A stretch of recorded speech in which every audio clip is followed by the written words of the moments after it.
This sounds like a nightmare scenario in the fight against terror. ISIS is apparently gearing up to launch a new campaign teaming up with Al-Qaeda. So what would that mean for the U.S. if they did, in fact, join forces? Let's talk to former Navy SEAL Rob O'Neill, the man who took down Osama bin Laden. Rob, good morning to you. Good morning, Steve. Thank you for having me. It wasn't that long ago we heard that ISIS and Al-Qaeda were competing. Now they want to join forces? Yeah, they come from the same background. They're both from a Wahhabist version of Islam. ISIS originated from Al-Qaeda in Iraq, which was led by a man, Abu Musab al-Zarqawi, who pledged allegiance to Osama bin Laden for Al-Qaeda. They split up in 2014 just because of, kind of a younger generation that wanted to establish. ISIS was the first to actually establish the caliphate, which everyone's been trying to do.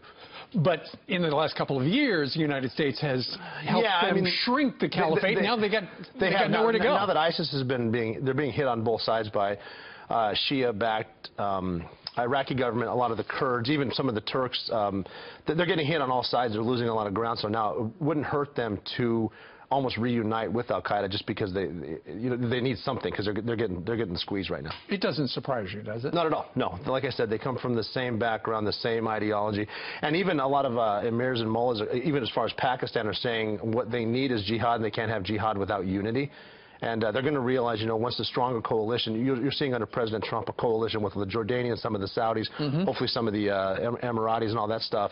They're going to need to unite, too. We're getting a stronger front, and now our allies are realizing they have a real ally in the United States, so it's in their best interest as well. Do you think that they would split up duties? Okay, you're in charge of the online propaganda, you're in charge of the little attacks? It almost seems like that would be a no-brainer, because ISIS, the younger generation, there's a lot better with the online stuff, with the social media stuff, and Al-Qaeda's sort of better at the organization stuff as far as the troops. It's good. The weird part will be, does the Caliph Abu Bakr al-Baghdadi side with the leader of Al-Qaeda, Ayman al-Zawahiri, or do they agree to be equals? Does one pledge allegiance to the other? That's where it's going to be weird. The interesting thing, though, is when you get down into Africa, we got Boko Haram, Al-Shabaab, that kind of pledge allegiance to both, with ISIS being first.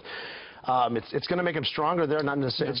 It'll be a little more chaotic in the Middle East, and they'll be able to do the sleeper cell type hits, but I don't think they're going to be able to advance where they are right now in Iraq and Syria. And in fact, rather than sleeper cells, you think going forward we're going to see more truck and knife attacks? There's no doubt in my mind they're going to do that, and it's going to happen here eventually too. That's why I wish people would be vigilant. You can shout out all these names that you want, and this guy's here in this country and that in this version or whatever. People need to be vigilant here and realize there are bad guys that don't like you because you don't believe what they think God thinks you should believe. They'll run you over with a truck and get out and stab you with a knife. And it's happening in Europe. It will happen here. President Trump understands that, doesn't he? He does. President Trump understands it. General Kelly understands it. A lot of his cabinet understands it. And what they're going to do is they're going to be more hardcore, because there's almost this willing blindness to not admit what the problem is. We're admitting what the problem is, and we need to find out where it's, a lot of the places it's people are being radicalized.